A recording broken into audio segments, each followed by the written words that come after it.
live again, but not live because we're not here right now, right, Jake? No, we are at the Oh shit! ICCC, and that's not I the. might be on the road. I might We're, be on the road. Get my butt home because we're it's at the Sunday. we're at the International Criminal Court.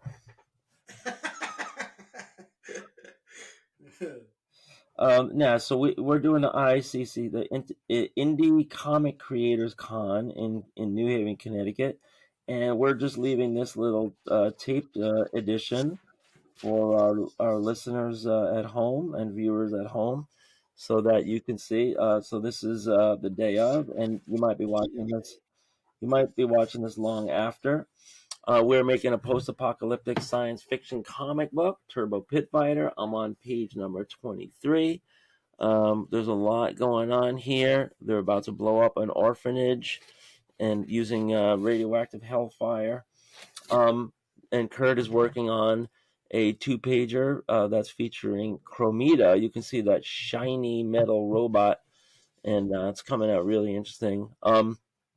So we are just going to be doing a quick version, a quick edition here. We are going to be unveiling our Turbo character index, our Turboverse index. I don't know. We need to explain this, Yeah. Let me flash it up. Let me because we have some media here. right? Um, so where is it? Here it is, and here it is. Bing. Right. So what you're seeing here, it's I was calling it a tableau, but that's not the right use of the word. It's basically an index, and reading from right to left, you can see it says Shankara versus the Peabots, Secret Chronicles of the Duke, Defending the Glowers, the Casualties, featuring Esoterra Hellclaw and Shebot Chromita. You got When Science Goes Secret with the Q Druids, and the Ironic Tragedy of Elevena 2222, The Dawn of Longevity, The Sentience, and Killing to Live, Turbo Pit Fighter, which is where we end up. And it's going to be a little bit of a design challenge for Kurt because some of those text areas they look like they're running into each other. So Kurt's going to have to think about the dark and light and the dark and light, and then maybe just do alternating, contrast or something, so that those don't step on each other.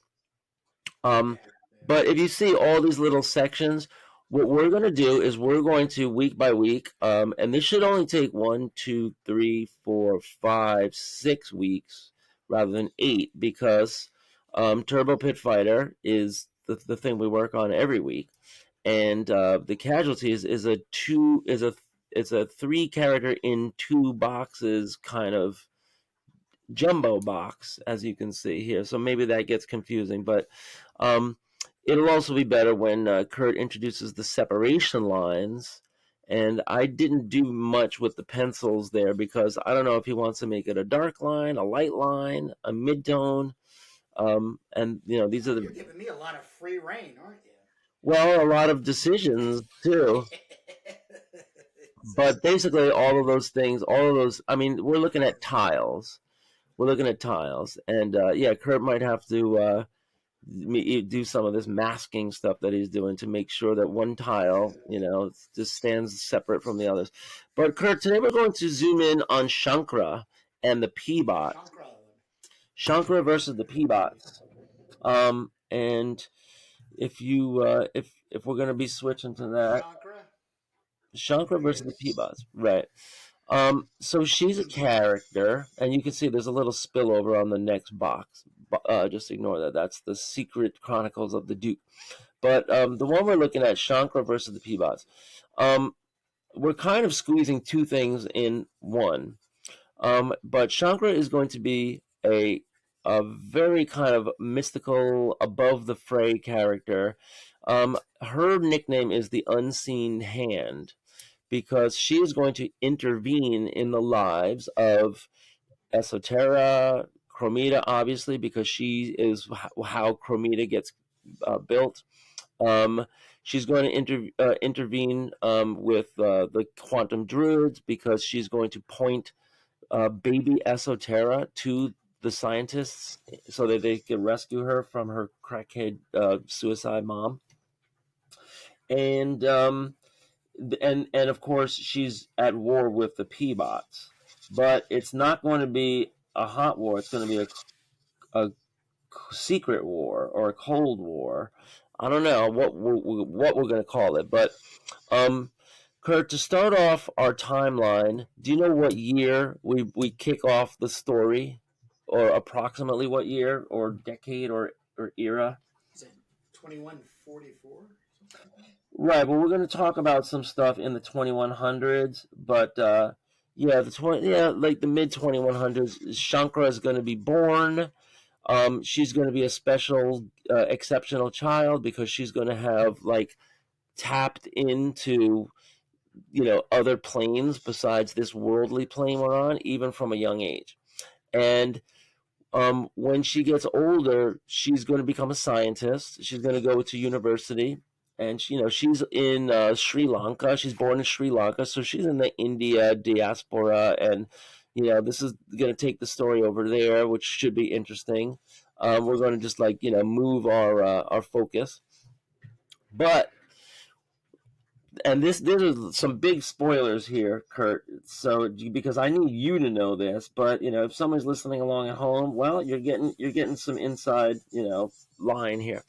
Shankara is going to when she's in college, she's going to invent something with her team that's going to purify water, and it's going to be very valuable. So she's going to get recruited by the De-Hubertons, and when she's very young and very, charming and good looking and an incredible scientist. And basically what they want to do is they want to take her off the market so that they can exploit her discoveries. And so they sign her first to a research contract, which is what every scientist wants. And then she undergoes a transformation, kind of like an illumination or an enlightenment. And she finds out that for all the years that she's been visiting the astral plane and what we'll call the nether plane, and she's just been observing and observing and observing and learning, and she's been getting all this knowledge and experience. And then she comes back to Earth, and she's just this student, and she's inventing stuff, and the world is going to hell in a handbasket. So she discovers that she can affect the real world, and she can get incredible powers. For example, to make flying peas, or to do stuff, and that comes for her when she has a great cause or a great purpose. And so she takes it upon herself she's got to have the greatest purpose imaginable. And for her, that will be to combat the scourge of the pleasure bots that are taking over the planet. Everybody is getting a pleasure bot, and men and women are no longer having families, and they're not having relationships either. And in some states it's literally a hot war between the males and the females, and that's going to be a side story called Turmoil on the Planet of the Pleasure Bots. But in the greater world, like, just imagine, Kurt, if a young man can buy a pleasure bot, he could have sex with her anytime he wants. He could fold her up, or he could also get the kind that does laundry, cooking, stuff like that. If you pay more, right? And there's no stigma anymore in the future because the marketing and the De-Hubertons have made it this way. And it's also used as a lure for to get these great model companions. That not only meet all your needs in the bedroom, but also the kitchen, and they could even do like construction and repairs and all this stuff. So if you want one of those, well, you got to join the military. You got to join the RM, which is the paramilitary force on the De-Huberton side, or you have to have a good job in the De-Huberton system, right? So basically, they're using this to attract young men to get them on their side. Incentivize. Right. This is going to be better than money, because if you get one of these special edition Peabots, you have a companion for life. And, there's a lot of emotional manipulation that goes along with this. You can imagine if a corporation can control your robot wife, they could control the person. It's pretty easy to just send them messages and to have them do your bidding. So there's gonna be a lot of manipulation with that. Um, and in the world that this is happening, Shankara is going to take it upon herself to say the greatest thing I can do for humanity is to go deep cover into the world of the De-Hubertons, and she is going to marry. She's going to act like she's one of them, and she comes in as a scientist, and once she meets the guy, she's going to pretend to be his girlfriend, and she's going to go deep cover, and she's going to marry him and have children with him, and he is going to be um, I was gonna name him Eugenio De-Huberton, but I think we have a different, better name now. I have it written down somewhere. Um, she's going to really, really go into deep cover, and she's going to wait it out, and she's going to undermine him secretly as a unseen hand that is guiding Esoterra, is guiding the resistance, is helping any way she can.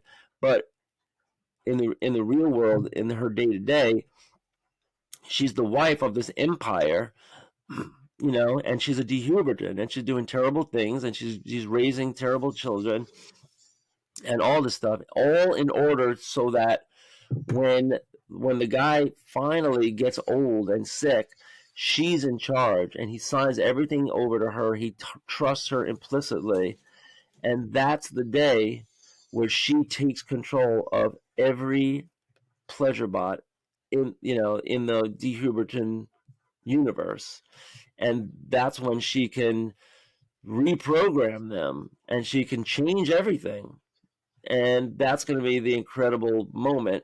And so she will have this battle and death, because she'll eventually get exposed, but not before she becomes a sentient. So this will be like when she's maybe 150 years old when all this is happening, and she's a sentient living in the sentient dome undercover for a long time, and then finally when the guy dies,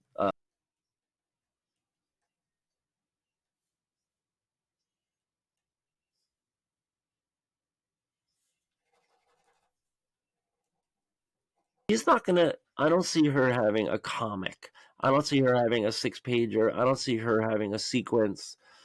She's A gonna be reference point.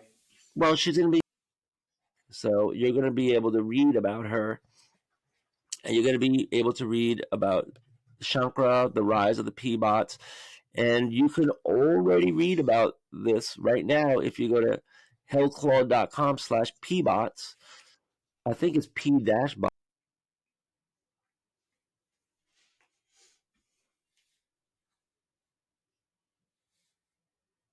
referencing the timeline when Massachusetts became the first state to recognize human robot unions.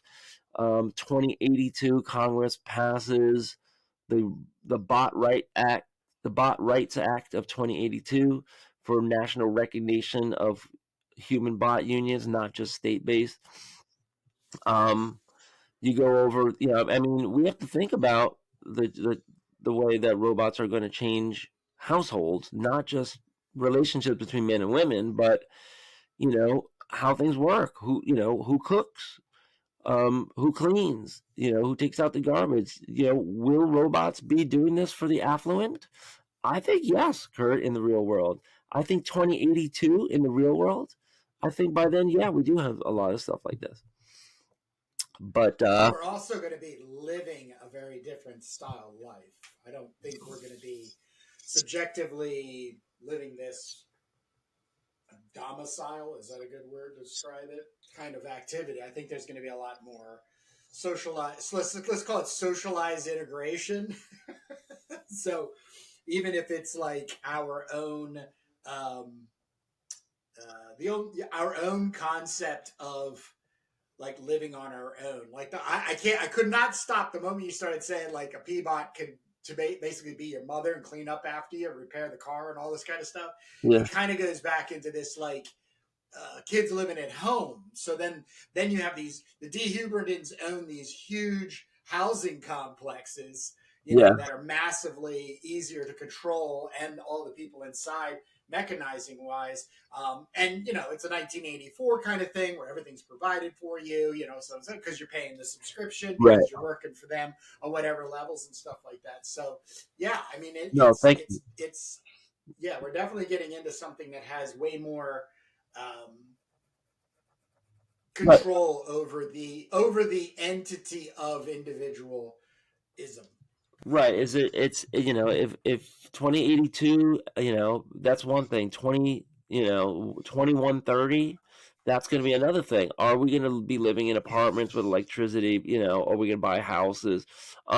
Yeah, I'm sure some people still will, but um there's going to be a lot of change, and in our world, you know, I'm thinking like if you're a male, you might not be in an apartment or a domicile or like or a project or whatever or or a hive.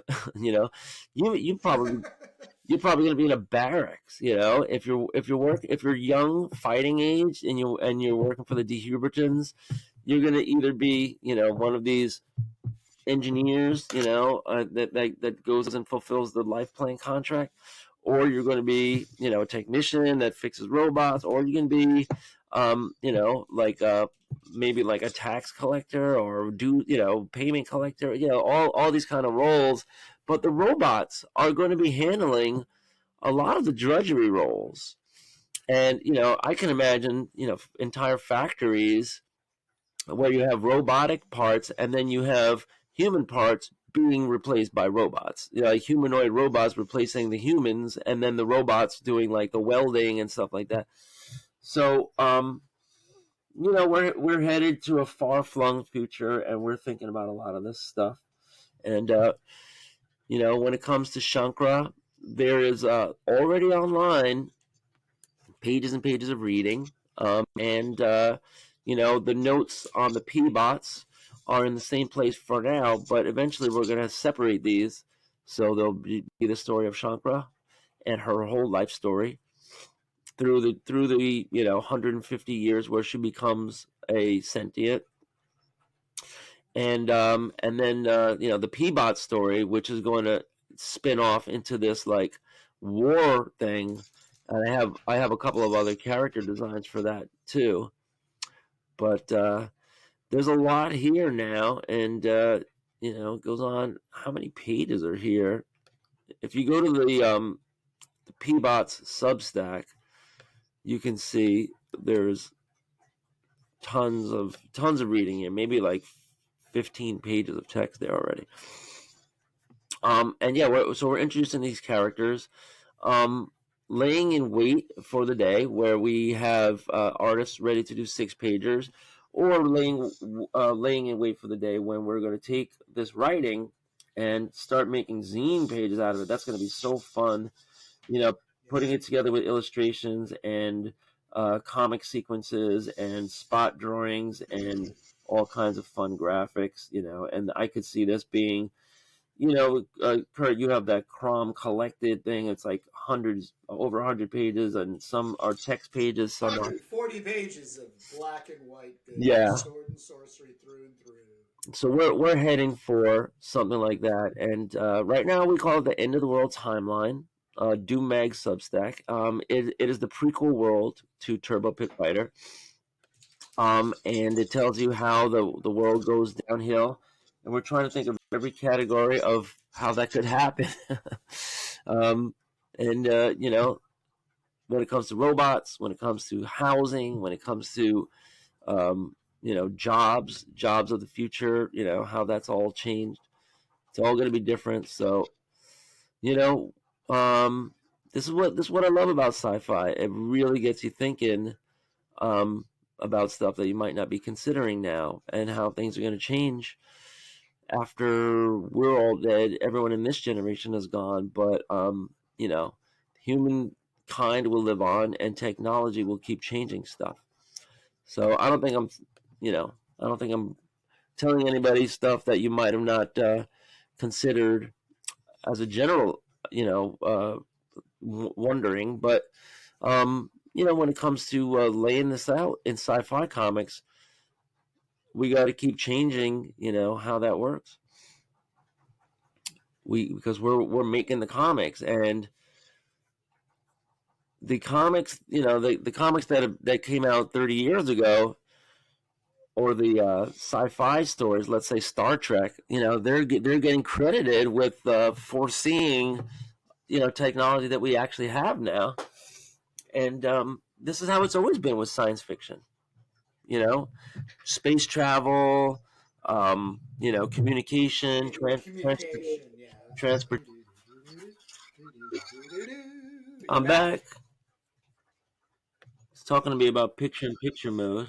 All right. But yeah. So are we just gonna? Well, are we live right now? We're not live. We're just Oh, recording. okay. I can So cut you're all gonna this splice it together. together, trim it all together. But you've got 10 minutes to 1 o'clock, so just a reminder. Well, why don't you ask a question about this part of the story?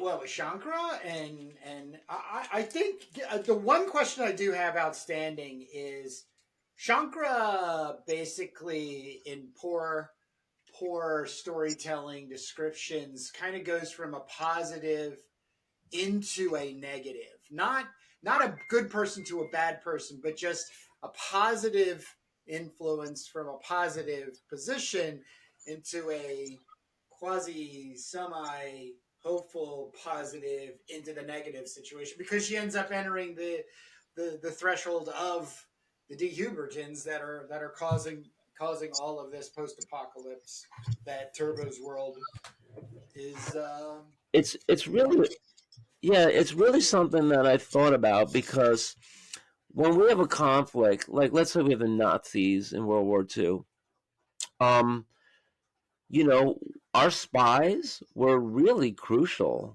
to the effort. Cracking codes and getting on the inside, getting intel. So, you know, when you think about in this world, what is the greatest thing you can do?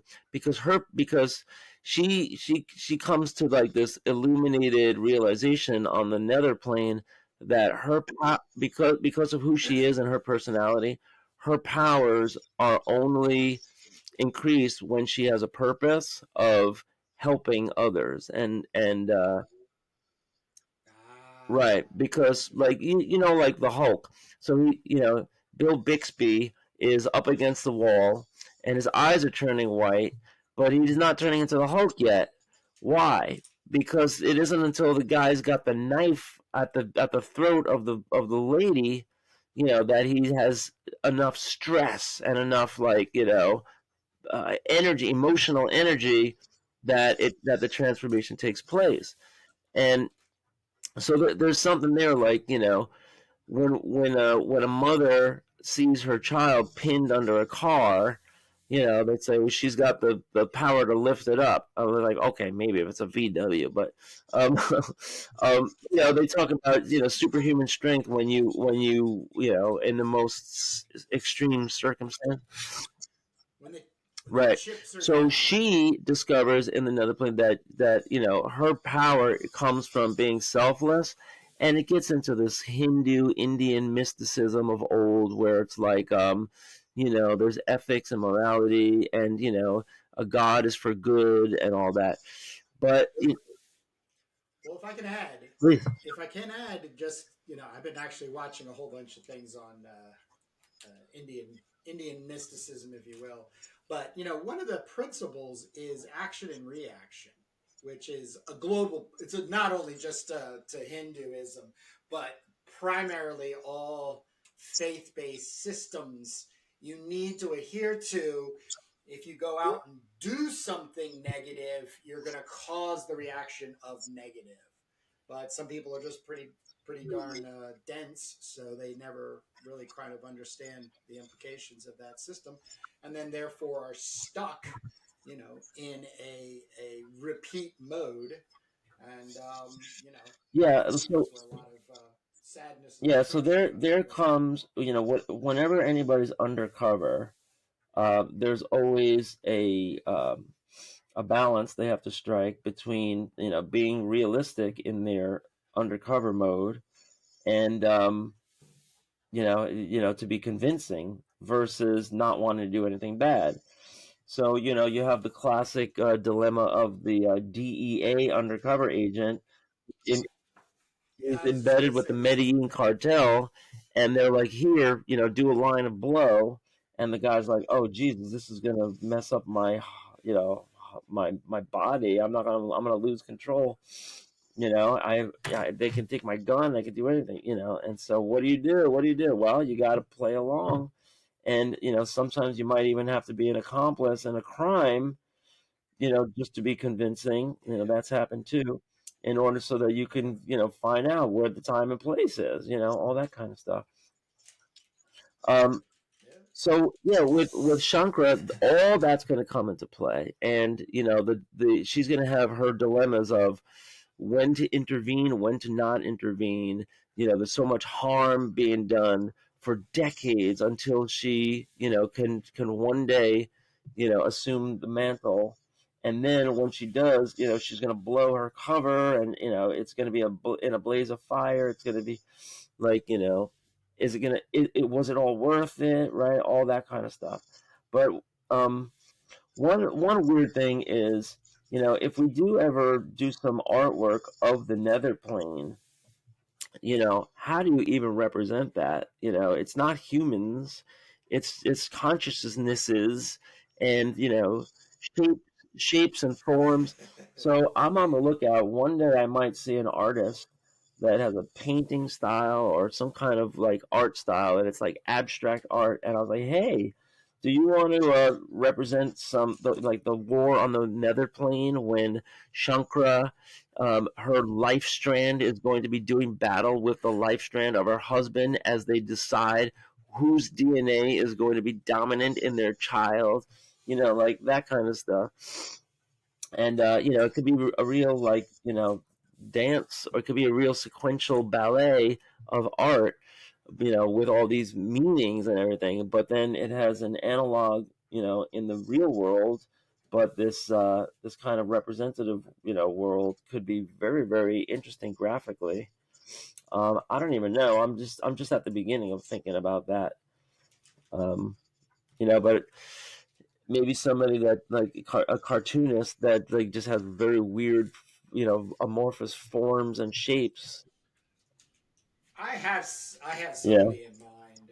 Um, I'm trying to think. I think they just recently. I'll find them. I don't want to call anything out that yeah, I'm not completely sure of, but I definitely have somebody who can I watch and on Instagram and really just get floored by that balance between cartoon mark right, making and exactly, right. abstract. Because there's a lot That's because that's what I'm after as an artist. That's like my ultimate goal is to get out to of visual the United language, States. Is right? Because exactly, exactly. I mean, just like Philip Guston. Let's just like if nobody knows what Philip Guston is, I'll try to throw up a picture here. But went from abstract expressionism, but then leaned into the cartooning, basically political cartooning, to really express himself how he really felt specifically about Vietnam and civil rights and and the such. So he's a big bridge when you really get down to let's say visual mark right, making right. as a No, language. it's great. I mean, especially if you're doing sequential art, because it's like, all right, well, this shape is this entity, and this shape is this entity, and they interact. And are we going to have, is there going to be narration? Is there going to be, dialogue? Is there going to be, sound effects? Like, how is it going to work? And It'd also be kind of interesting too, because both of us are really into using AI as a conjuring tool, like kind of like show me or tell me what you think possible ideas could right, be on this kind of train, like a train of thought, like oh well, did you have you thought of this or what about this or this that if you get AI on yeah. I mean, board. there's a lot of ways to Um, think about stuff, metaphorically. I point to the Inside Out movies by Disney because my daughter likes them. She made me sit down and watch them. But that's that series where like anger is a character and fear is a character, and so Yes. they ended up they have a sequel. They're making another one, and it's like they have these great metaphors for dreams and memories, and they have it all like made into this little world.